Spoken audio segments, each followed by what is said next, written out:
Today we're going to discuss action potentials. In the last video we looked at the transmembrane potential and we looked more closely at the resting membrane potential, which occurs inside the cell body and is created through leak channels, a concentration gradient of sodium and potassium, as well as negatively charged proteins. Then we discussed graded potentials, which are local changes in the transmembrane potential that can't spread very far and will make the transmembrane potential as positive as negative 61 millivolts. Today we're going to discuss what happens if the charge becomes as positive as negative 60 millivolts. At negative 60 millivolts, that is the threshold for the neuron, an action potential will occur. Action potentials occur on the axon. The axon is an excitable membrane. So when one portion of the axon receives an action potential, it will excite a second portion of the axon to generate an action potential. On the axon are voltage-regulated sodium channels, and the action potential begins with the opening of the voltage-regulated sodium channels on the initial segment of the axon. These voltage-regulated sodium channels open when the voltage in the initial segment of the axon reaches threshold, which is typically between negative 60 millivolts and negative 55 millivolts. When threshold is reached and the voltage-regulated sodium channels open, sodium ions will move into the axon, which depolarizes that segment. The positive sodium ions will then move to the next adjacent segment of the axon, triggering the opening of additional voltage-regulated channels, causing a chain reaction all the way down the axon. In each segment of the axon, as soon as the transmembrane potential reaches threshold, an action potential will be generated at that segment of the axon. This principle, where all stimuli that bring the membrane to threshold will generate identical potentials, is called the all or none principle. What this means is that if the segment of axon reaches threshold, which is negative 60 to negative 55 millivolts, an action potential will occur. So let's look at the steps of generating an action potential. So first of all, before an action potential can begin, an area of an excitable membrane has to be depolarized to threshold by local currents. The initial segment of the axon is the area of excitable membrane. Remember, during a graded potential, the chemical regulated sodium channels opened and sodium diffused into the cell body or the dendrites of the neuron. These positively charged sodium ions then were carried by a current down to the axon hillock, where they were funneled into the initial segment of the axon. A graded potential occurred where the resting membrane potential moved from negative 70 all the way to a negative 61 millivolts. As these positive charges were funneled from the axon hillock into the initial segment, if the transmembrane potential were to reach negative 60 millivolts, so in other words, if the transmembrane potential depolarized as high as negative 60 millivolts, then there would be a reaction on the initial segment of the axon. So the first step in generating an action potential is that the excitable membrane, that initial segment of the axon, had to depolarize to threshold, which is negative 60 to negative 55 millivolts. Once threshold has been reached, then step 2 occurs. Step 2 is the activation of the voltage-regulated sodium channels on the initial segment, and the subsequent rapid depolarization that occurs as sodium floods into that initial segment of the axon. So at threshold, the sodium activation gates open and the cell membrane becomes more permeable to sodium. So sodium ions rush into the axoplasm and we get a very fast, rapid depolarization at that site. In less than 1 millisecond, the inner membrane surface becomes more positive as sodium ions rush into the axon. Now the transmembrane potential changes as it becomes more positive, and it moves from that -60 to -55 millivolts all the way up to +30 millivolts. So the voltage-regulated sodium channels are sensitive to the voltage at threshold. They're sensitive to the -60 to -55 millivolts, and they will open up if the transmembrane potential reaches that threshold. The voltage-regulated sodium channels are also sensitive to +30 millivolts. And at +30 millivolts, those sodium channels will close. When the voltage-regulated sodium channels close at +30 millivolts, no more sodium will be able to enter into the axon, and the transmembrane potential won't go any higher than +30 millivolts. At +30 millivolts, step 3 of generating an action potential occurs.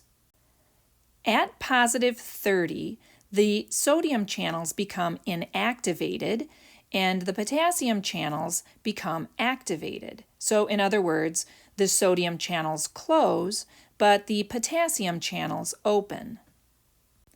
So at the same time that sodium channels are becoming inactivated, the voltage-regulated potassium channels are opening and becoming activated. When the potassium channels open, potassium will move out of the axon and the transmembrane potential begins to move back towards resting levels. So it moves from +30 and becomes more negative, down to -70, which is the resting membrane potential. As the transmembrane potential moves back towards resting levels, moving from a +30 millivolts back down to a -70 millivolts, we call this repolarization. Part way back to the normal resting potential, the voltage-regulated sodium channels remain inactivated. Those sodium channels will remain inactivated with their inactivation gates closed until partway down towards threshold. Partway down towards threshold, we see step 4 in the generation of an action potential occurring, which is where the membrane returns to normal permeability. At this time, the sodium channels remain closed, but they're now capable of opening. As the transmembrane potential reaches -70 millivolts, which is the resting membrane potential, the voltage-regulated potassium channels begin closing. Not all of those voltage-regulated potassium channels close at the same time. They begin closing at -70 millivolts, but because all of them are not closed at the same time, there's a brief period where potassium ions continue to move out of the axon, and we get a brief period of hyperpolarization as the potassium ions continue to move out. Potassium ions move out, carrying the positive charges with them, and we see the transmembrane potential become more negative. When the transmembrane potential is below resting membrane potential, so any charge below -70 millivolts, we call this hyperpolarization. The axon will hyperpolarize to as low as -90 millivolts, and then the leak channels and the sodium-potassium exchange pump will slowly bring that transmembrane potential back up to resting or back up to -70 millivolts. At this point then, the action potential is over. So let's go over this chart, and we'll be looking at the sodium and potassium channels. And we're going to start by looking at the cell when it's at rest. So when we're looking at the neuron, we're looking at the cell being at rest at negative 70 millivolts. So you need to know what are the factors that help to create that resting membrane potential. We talked about leak channels, we talked about the concentration gradients where sodium moves in and potassium moves out, and how there's more potassium leak channels than sodium leak channels, and then we talked about the negatively charged proteins. So you need to be able to understand how we get to that resting membrane potential. Then we said that there might be a stimulus on the cell. And so when there's a stimulus on the cell body or the dendrites of the neuron, that's going to be occurring either on chemical regulated channels or it's going to be occurring on mechanical regulated channels. So the mechanical regulated channels are on the sensory neurons. More often we're talking about the chemical regulated channels. Those are the ones that use a chemical like acetylcholine. So acetylcholine binds to a receptor on the dendrite or on the cell body, and that's going to open up the sodium channels, the chemical regulated sodium channels. So as soon as those sodium channels open up, we start to see sodium move into the cell. So here we have a stimulus. First thing we have is a stimulus. And then sodium moves in. And again, they're moving in through chemically regulated sodium channels that are on the dendrites or the cell body. So sodium moves into the cell body. And as sodium is moving in, we see the transmembrane potential start to change. Sodium has a positive charge, so we see the transmembrane potential start to get more positive because these positive charges are coming in. Now, it might get as high as negative 61 millivolts, and anywhere between that negative 69 and negative 61 millivolts, we call that a graded potential.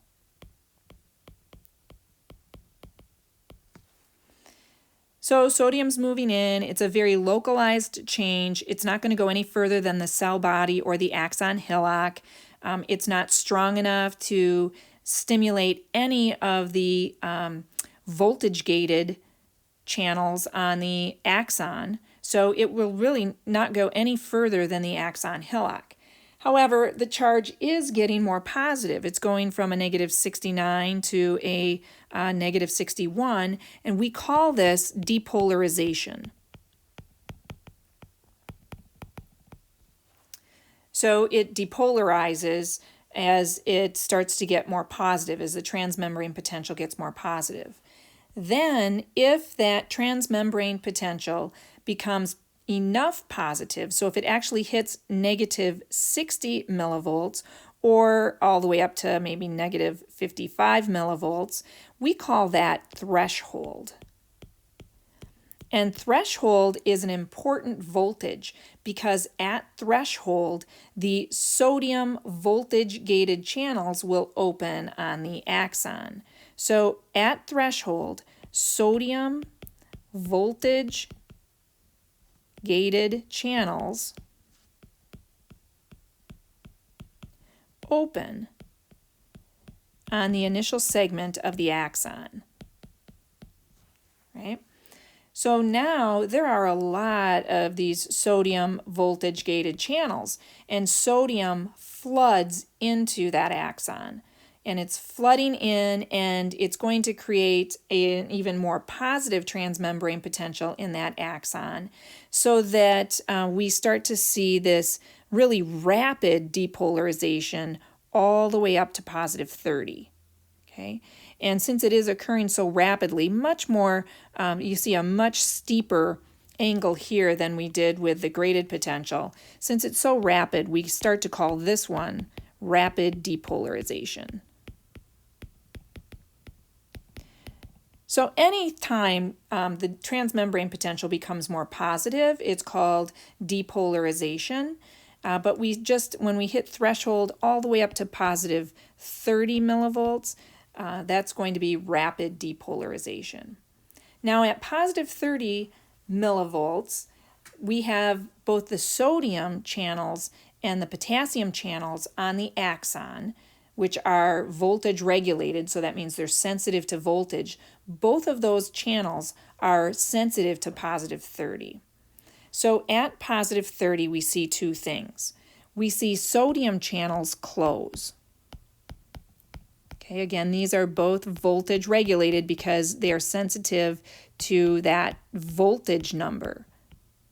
So sodium channels close, and this means no more sodium can come into the axon, so this means that we will not see that charge go any further or any higher than that positive 30 millivolts.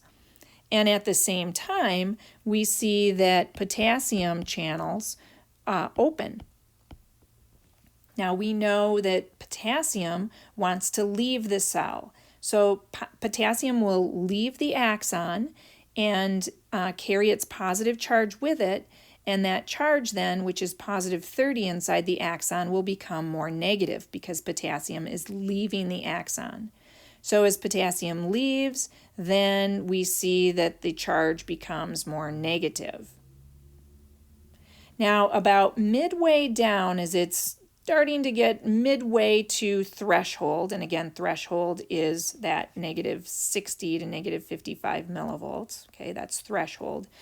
Midway back, we start to see that these sodium channels, which were closed, and those sodium channels that are closed have both of the gates closed, so they are completely inactivated at that point. Partway down to threshold, the sodium channels are still closed, but they become capable of opening.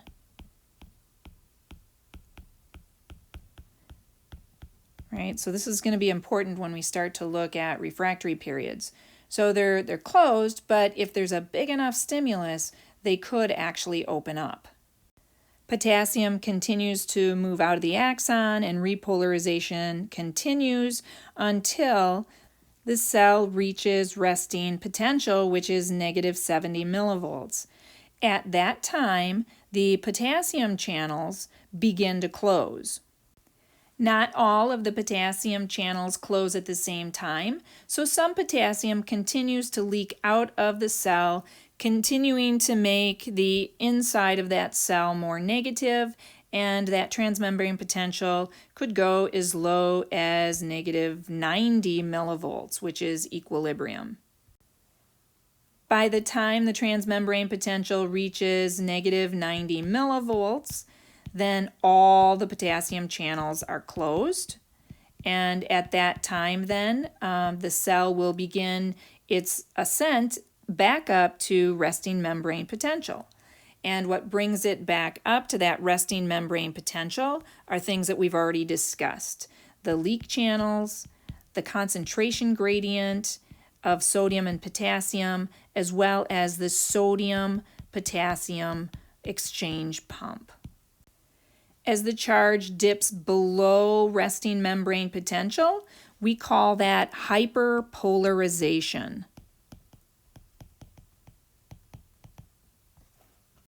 So let's take a look at the potassium and the sodium channels so you can get a better idea of when the membrane is actually able to create another action potential.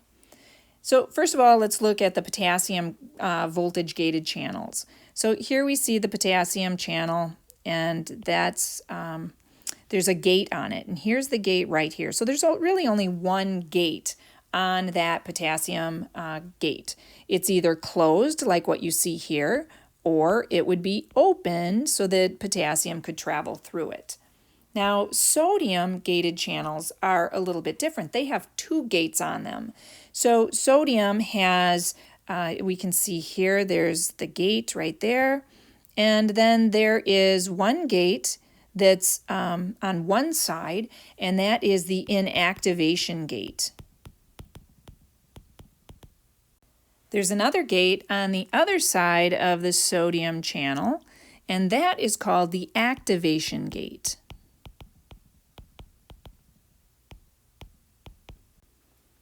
If the inactivation gate is closed, then the sodium channel is inactivated and there is no stimulus that would open that sodium channel. If the inactivation gate is open, but the activation gate is closed, that means that that sodium channel is closed but capable of opening. So I'm talking about voltage regulated channels, and those are found on the axon only. They're not on the cell bodies and they're not on the dendrites. So let's look at the sodium and voltage gated channels on the initial segment of the axon as an action potential is generated. So first of all, at rest, when the cell membrane is at a negative 70 millivolts, it's also at a negative 70 millivolts in the initial segment. As positive charges from sodium are funneled into the axon hillock, it will cause the initial segment to reach a negative 60 millivolts. So at rest, at negative 70 millivolts, the potassium channels on the initial segment are closed, and the sodium channels on the initial segment are closed but capable of opening, meaning the activation gate is closed but the inactivation gate is open. Now, a graded potential occurs as the charge gets closer and closer to threshold, and as it reaches threshold, which is at negative 60 millivolts, now we see a change in the voltage regulated sodium channels. And at that time, at negative 60 millivolts, we see that activation gate open up. So now both gates are opened up. The inactivation gate is open and the activation gate is open, and now sodium can rush into that axon. So that's what happens at threshold. Once threshold is reached, depolarization occurs as sodium floods into that initial segment, and then the charge goes all the way up to a positive 30 millivolts. At positive 30 millivolts, this triggers that sodium inactivation gate to close. So at this time, at positive 30 millivolts, the sodium channels are completely inactivated and they are incapable of opening. At the same time, however, we see that the potassium gated channel has opened up and potassium can start to leave the axon, making the transmembrane potential more negative. So that positive 30 charge heads back down to a negative 70 millivolts. Partway down, the sodium channels begin to regain their normal status. What this means is that the inactivation gates open, but the activation gates remain closed. So this means that sodium channels are capable of opening even though they're closed. At negative 70 millivolts, the potassium channels begin closing, but not all at once. So the charge continues to become more negative and will become as negative as negative 90 millivolts. This is called hyperpolarization. By negative 90 millivolts, all potassium channels are closed, and the resting membrane potential will become reestablished. The resting membrane potential is reestablished through that sodium-potassium exchange pump, where sodium will be pumped out of the cell and potassium will be pumped into the cell against their concentration gradients in order to reestablish the resting membrane potential. In addition, the sodium and potassium leak channels, which are always open, will also help to reestablish the resting membrane potential. A refractory period is the time when the membrane won't respond normally to any additional depolarizing stimuli, so that an action potential cannot occur on the initial segment during that refractory period. The refractory period occurs between the time an action potential begins until the normal resting potential has been stabilized. There are two types of refractory period. There's an absolute refractory period and there's a relative refractory period. The absolute refractory period starts from the moment the voltage-regulated sodium channels open at threshold until sodium channel inactivation ends. So from the moment that threshold is reached until the moment those inactivation gates on the sodium channels open, which was midway between positive 30 back down to the resting membrane potential of negative 70. The relative refractory period begins when the sodium channels regain their normal resting condition and will continue until the transmembrane potential stabilizes at the resting membrane potential. During the absolute refractory period, another action potential cannot occur at that segment of the axon. During the relative refractory period, another action potential could occur if the membrane is sufficiently depolarized. During the relative refractory period, the depolarization would require a larger than normal stimulus because enough sodium must diffuse into the cell to counteract the loss of the potassium through the voltage-regulated potassium channels. In addition, through most of the relative refractory period, the membrane's hyperpolarized and is even more negative than the resting membrane potential. So if the transmembrane potential is more negative than negative 70 and threshold is negative 60 or negative 55, that means that enough of a stimulus has to occur to raise that transmembrane potential about 10 to 15 millivolts. But during hyperpolarization, where the charge gets as low as negative 80 or negative 90 millivolts, that means that there must be enough sodium entering into the axon to raise that transmembrane potential up to 30 millivolts to be able to reach threshold. Let's take a look at this chart to better explain the absolute and relative refractory periods. The absolute refractory period begins at threshold. Just prior to threshold, the sodium voltage-gated channels are closed, but the inactivation gate is open, so it is closed but capable of opening. At the same time, the potassium-gated channels are closed. Right at threshold, those sodium channels open. So the activation gate opens up, the inactivation gate is already open, and so sodium will be able to rush into the cell. At that time, the potassium-gated channels are still closed.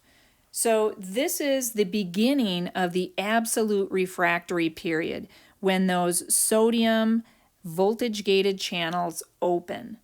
So another action potential is not going to be able to occur from that point, from threshold all the way up to positive 30 millivolts, because the sodium channels are already open. So another action potential wouldn't be able to open those gates. They're already open. So sodium gates are open at this time. Then the charge hits positive 30. At positive 30, the sodium gates close. So now we see that sodium channels are closed and incapable of opening.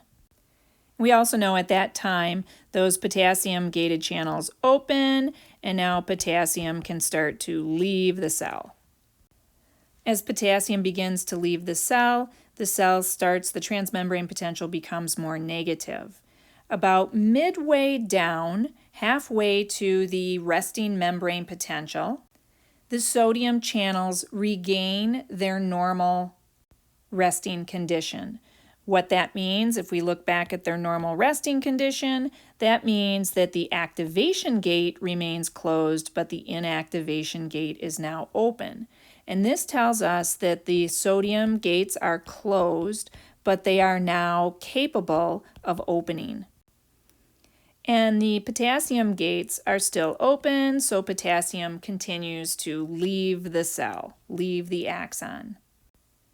So the point where the sodium gated channels open, which occurs at threshold, until those sodium gated channels regain their normal resting position, that is the absolute refractory period. And during this time, no other action potentials can occur. In other words, that segment of the axon won't respond to further stimulation because either the sodium gates are already open, so there really is no need for further stimulation, or the inactivation gates are closed, so the sodium channels are incapable of opening.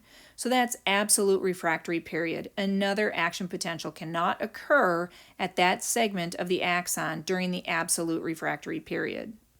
As soon as the sodium gated channels become capable of opening, that begins our relative refractory period.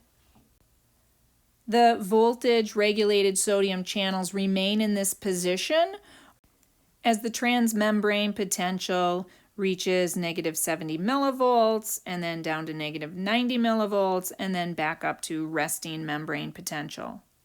During this entire time, the cell is now in the relative refractory period. However, for another action potential to occur, there would have to be a stronger stimulus because we still have potassium ions leaving the cell, making the transmembrane potential more negative. In addition, through most of the relative refractory period, the transmembrane potential is in a hyperpolarized state, meaning it's going to take more of a stimulus to get to threshold. Normally at rest, the cell is sitting at negative 70 millivolts, and the voltage only has to change 10 millivolts in order to reach threshold. However, when this neuron is hyperpolarized as low as negative 90 millivolts, now in order to get to threshold, there would be 10, 20, 30 millivolts of change that would have to occur in order to get that cell to threshold. So anytime a cell is hyperpolarized, it takes more of a stimulus to get it to threshold. Now I want to talk a little bit about action potential propagation. So unlike graded potentials, which are very local changes in transmembrane potential and which diminish pretty rapidly with distance, action potentials spread to affect the entire excitable membrane, or in other words, they spread to affect the entire axon. Propagation is the relaying of an action potential from one location to another location in a series of steps. There are two types of propagation. One is continuous propagation, and the other one is saltatory propagation. Continuous propagation is the mechanism by which an action potential travels along an unmyelinated axon. On an unmyelinated axon, each adjacent segment of the axon has to depolarize. When one segment depolarizes, the positive sodium charges that enter into the axon are carried by a current to the second segment, the adjacent segment of the axon. These positive sodium charges that are traveling by the current will bring that second segment to threshold, and another action potential will occur at that segment. Then sodium ions are going to rush into that segment and be carried down to a third segment by a current, and that third segment then will depolarize to threshold, and another action potential will be generated at that third segment. Saltatory propagation occurs in a myelinated axon. In a myelinated axon, the axolemma, or the cell membrane of the axon, is wrapped in a myelin sheath that's completely covering the axon except at the nodes. The myelin covers the internodes of the axon, and at the internode where there is myelin, sodium cannot enter and potassium cannot exit that axon because of that waxy myelin substance. The only places that an action potential can occur are at the nodes. Node 1 is the initial segment. As sodium channels open and sodium rushes into the initial segment, those sodium charges will be carried down several segments of the axon to get to the next node. At that next node, that's where a second action potential will be generated or will be produced. So basically, the action potential is skipping several segments of the axon before another action potential is produced. So in saltatory propagation, because several of the adjacent segments are skipped, saltatory propagation is going to be much faster than continuous propagation. During saltatory propagation, the action potential jumps from node to node and therefore is skipping several of the segments of the axon. There are 3 different types of axons that are classified based on their diameter. And the diameter of the axon is going to affect the speed of propagation. One type of axon is called the type A fiber. Type A fibers are the largest axons. They're myelinated and they can carry action potentials at over 300 miles per hour. So the larger the axon diameter is, the faster the speed will be. And of course, if the axon is myelinated, then the speed will be even faster. Type B fibers are smaller than the type A fibers, but they're still myelinated. So they're going to be fast, but not nearly as fast as the type A fibers. Type B fibers will reach speeds of about 40 miles per hour. And the last type of axon are the type C fibers. These fibers are unmyelinated, and they are also the smallest in diameter, and they have propagation speeds of about 2 miles per hour. So the axons that carry action potentials the fastest are going to be those with a larger diameter and are myelinated, and those that carry action potentials the slowest are going to have a smaller diameter and are going to be unmyelinated. Before I end this video, I just want to talk briefly about action potentials in muscle tissues. We know at the neuromuscular junction, when a neuron stimulates a muscle cell, an action potential can be created on the muscle cell. There are some differences between the generation of an action potential in a neuron and the generation of an action potential in muscle tissue, and I just want to go over those differences. First of all, the resting potential of muscle tissues like skeletal muscle, cardiac muscle, and smooth muscle is larger than what we saw in axons. So in the axon, the resting membrane potential was a negative 70 millivolts, but in muscle tissues, the resting membrane potential is much lower. It's negative 85 to negative 90 millivolts. Also, the action potentials last longer in muscle cells than they do in axons. And even though the muscle cells have much larger diameters than the neurons do, action potentials in the muscle cells are propagated pretty slowly. And lastly, the visceral smooth muscle cells do not have typical excitable membranes, which means we won't see the same type of propagation in the digestive tract, for example, as we would see in the axons of a neuron. This ends this video on the action potentials. In the next video, we'll start talking about synaptic activity and excitatory and inhibitory postsynaptic potentials.